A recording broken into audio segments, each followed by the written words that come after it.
Hello, TIs. If you're a TI and you're looking at traveling, I want to share a few things which may be useful if you're planning on traveling to a different country. These pills from a company called Jet Zone are great. They are jet lag prevention pills. These pills are all homeopathic and they definitely work. I've talked to people which have told me that it takes them 2 days to recover from a trip when they come out here. And with those pills, I'm recovered. There's no hour or two needing of recovery. I'm like feeling great right now. Also, there's a lot of people that travel that have been talking about this card called the Wise card. I think I spent like $9 or $10 to buy it. It comes within like a week or two. And here's what's great about it. If you go to like your Wells Fargo bank and you give them $5,000 for every $1,000 you give them, they're only going to give you $600 worth of Vietnamese dollars. So what they don't tell you is that if you try to convert it back to USD and you don't want to go on that trip, you're only going to get like $600 worth of money back for each thousand that you spent. With the Wise card, there's an app on Google Play, and you can add your debit card to it, and you can just add a little bit of money or a lot of money, whatever, and you can put the currency that you want. It'll show you all the countries and it'll convert it to you.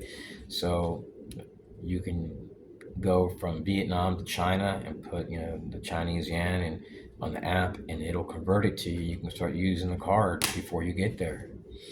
Now, this may not work with like small vendors, like street vendors. They're only going to accept cash.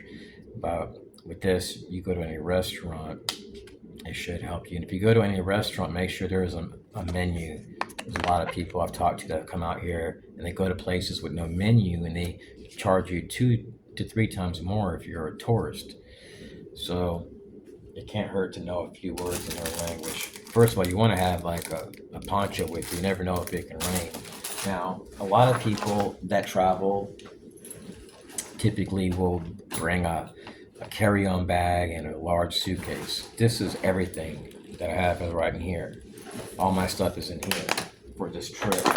So I just put in like one pair of dress clothes, one pair of shorts, a few black shirts. Because with black shirts, if I eat anything and it gets stained, no one will notice it. And getting laundry, you can pay somebody to do that really cheap every few days.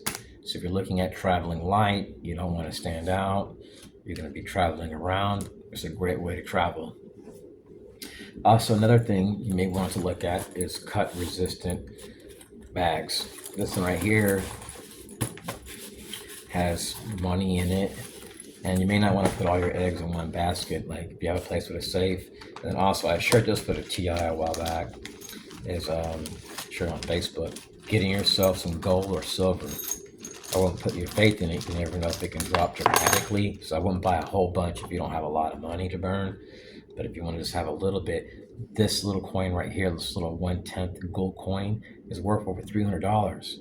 So if you have, 20 or 30 of these, my lord, anything ever went wrong, you can get a cell phone, place to stay, you'd be all right. And if somebody took your wallet, took your credit cards and everything, that could be a real bad hassle, even your passport. So always have like a copy of your passport. I printed it out in color versus black and white. Also, if you come out here to Vietnam, once you get off the airplane, this is no joke, you can get yourself a data plan. They hooked it up in, no joke, less than 2 minutes. They popped the SIM out, press some buttons. I have blazing high-speed internet, and my other phone even has a phone number.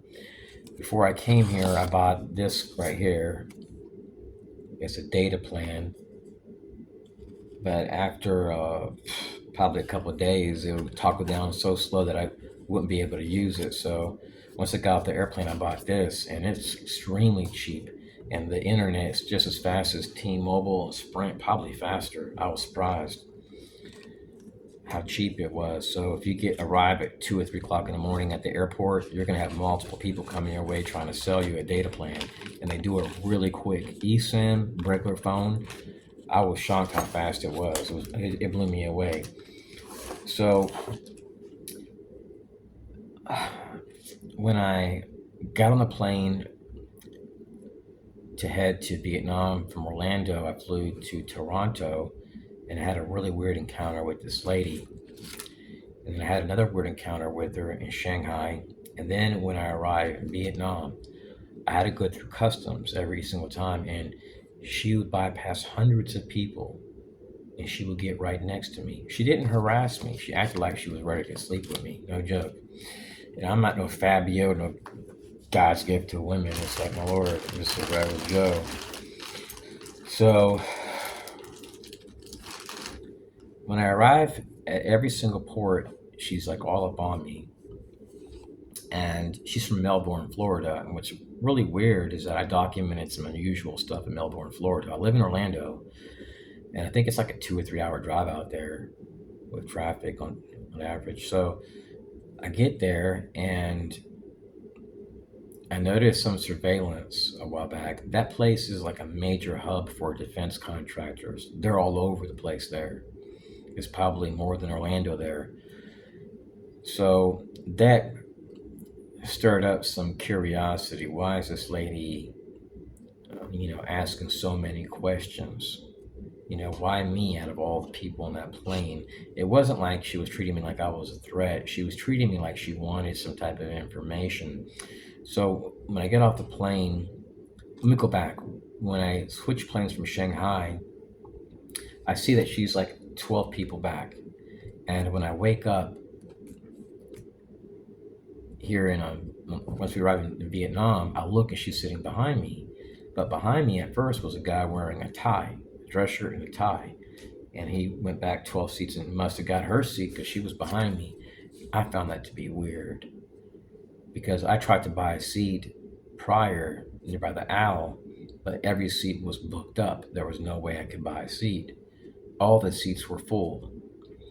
And I didn't see her talking to this guy at no other airports.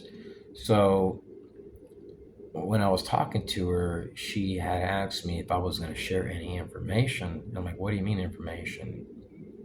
Like in this country? And when I get to the airport here, I remember like everyone was standing up really quick and I got out and I seen people passing by her on the plane. She's with her bag trying to get out in the aisle. And there must have been, I would say, at least 300 to 400 people behind me. She skipped all these people to get right next to me, like she was like my wife or something. The only thing that helped me to get her off of me, to back off, was telling her about a data plan. Somebody's selling data plans on the corner over there nearby where all the lines are at. She said, I'll be right back. I was kind of relieved. At the same time, she was really hot. She was in her early 50s. She wanted to come with me, but I didn't know if my room was going to have a safe. And not just that, I didn't really feel like having somebody, interfering in my vacation. So actually, it may not even be a vacation because I can cancel my trip and not go back. So this is one thing that I thought about. It sounds really crazy, probably to some TIs.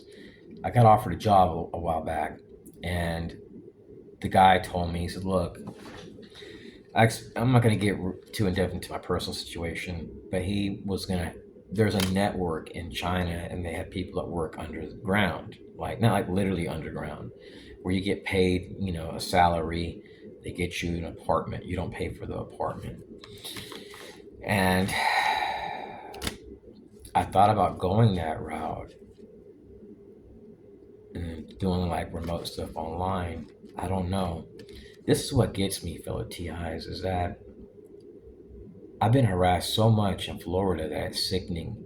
You know what it is to have PTSD due to mobbing and not being able to heal? You have people coming out. They try to pretend like they're there to help you. Let me tell you the first sign that I noticed from these perpetrators when I was targeted when I was 19 years old. I'm almost 50. They would park next to me. First, it was InfraGard around 2003. And then they would slander me. And guess what they would do? They would utilize Christians. And at that time, I was preaching in churches through the Assembly of God church network. And God was moving in my life, and the targeting just made it where I'm like, I guess you can say I'm somewhat backslidden. I'm not committing crimes. I vape. Every once in a while, I have a martini. I lust after Asian women. It's pretty bad. It's like I have dreams about it every night. So, but I quit medical marijuana. I felt like a guilt about it. Now I feel guilty about this too. It's like I have these vices, my martini, this. I want to just give it up. Hopefully, God doesn't give me cancer, and that makes it where I have to stop. I'm gonna work on myself more. So, anyways, this targeting the TIs is disgusting. These people went into restaurants in Texas. They went to restaurants. These were Jewish people, radical feminists, people that are active duty in the army, ex-army, 8A business vendors. There's some type of clandestine group in the Winter Garden, Florida area. It operates in that proximity to the area. And what they do is something based on no-touch torture. Everything is based on deniable plausibility. And what they would do is they would put people in my path. I can be eating with my family, and somebody would sit next to me, go, and then walk out. Maybe they'll drink some water while we're spending like $120 and we're having a small margarita and the best platters they have. So these people, they like making their presence known. Now, I don't eat out every single day, but when I eat out with family, those are special moments. And what the enemy does is they try to make it where your life is not special, where you don't enjoy your life. And it got so bad that I already knew what was going to happen when I went to Aldi's supermarket, when I would go to BJ's supermarket, when I go to the gas station, when I go walking. I already expected harassment. In my mind, I'm like, there's not going to be no harassment, but I already knew that it was going to occur because these people are sick. And it was always the same thing. I documented people with the Masonic logo. I had pictures of what they were doing.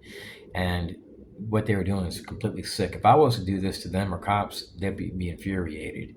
But when it's done to me, there's nothing from the police chief or local cops. Nobody says a damn thing. So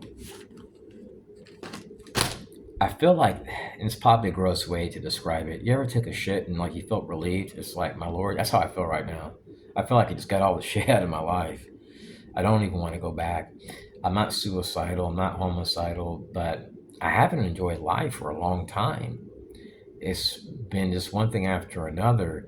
Harassment by people I don't know, um, people flagging me as a threat, using I'm in Texas and even here in Florida. It was just a few months ago. I'm eating with family, and we would go to Tampa, and some outside agency flagged me to a specific fire department and requested mutual aid. So there was a guy arguing with a woman. Well, I'm the only guy out there eating with a woman. It was my relative. We were never arguing. We were just chit chatting. And everyone that knows me knows that I'm not into arguing. I walk away. So I found it to be odd. And a fireman came out there and was excessively staring and looking around. And what they may do, this is no joke, fellow TIs, they may even utilize people that work at places.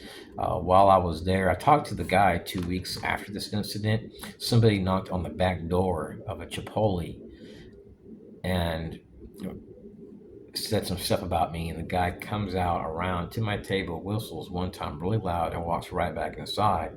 And then the fire department came and they just sit at a table and just stare at me. I'm just there eating food. This would occur even at upscale restaurants. In Texas, I remember eating one day at a Dairy Queen. I'm with my family, and these people come in and sit at a table across from us. They whistle one time really loud and walk out. This was happening nonstop. So, what these people do is they promote learned helplessness, no touch torture. They're into diversity, equity, and inclusion, the perversion stuff. They're definitely not a Christian organization at all.